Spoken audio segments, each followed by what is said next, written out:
Today I spent a little time in Peterborough, Ontario. It was a day after I filmed a wedding for a friend, and I figured I would stay in the area. As some of you know, I live in Toronto, so it is nice to check out smaller towns when I get the chance. While I wouldn't say this is exactly a travel distance, I was out of town and figured it was a good enough scenario to talk about this lens and its use case for travel photography. Anyways, although I had my Pro full-frame cameras with me on this trip, I again decided to use my Fuji XE4 as my walk-around camera. In my last video, I tried out the Fuji XC 35mm f2. I wanted to see if the cheapest 35mm camera Fuji had to offer was worth its salt. If you watched that video, you would have seen that I was genuinely surprised by its performance.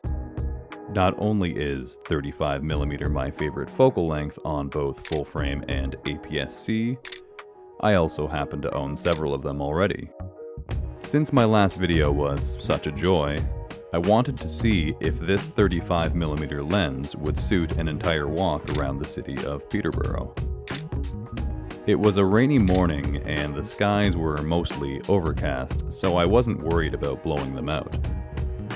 I used a high contrast simulation with the Eterna bleach bypass profile.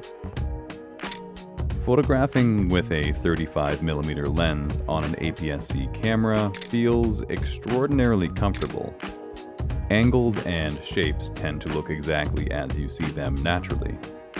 That's why I think it might be the perfect lens for this type of casual photography. In my previous videos, I've talked about how much I enjoy using wider focal lengths.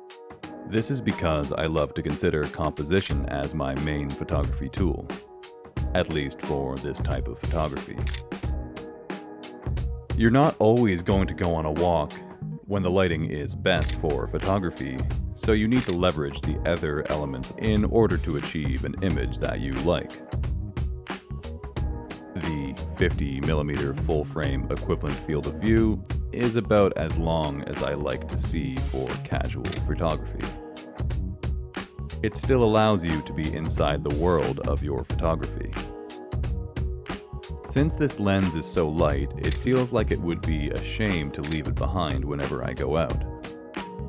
It's one of those things, just like the nifty 50 on Canon or my 45mm compact prime on my Sony. Why not take it? You may find a perfect use for it.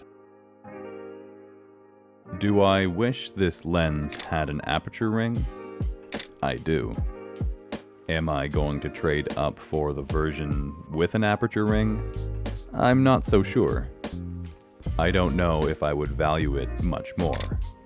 Again, this is just casual. For fun and for myself. If I miss a shot while I'm out on one of my walks, I don't think it would be the end of the world. Overall, if you were going to travel and intended on packing lightly, I think this lens would suit most people's scenarios. For me, I would also bring something like an 18mm as well. Ultimately, as far as travel photography goes, it really comes down to what your intentions are. For me, I like to remain pretty casual with an artistic flair. I don't want to have to overthink what I am shooting, and I think having something small, compact, and fast is the way to go for most scenarios.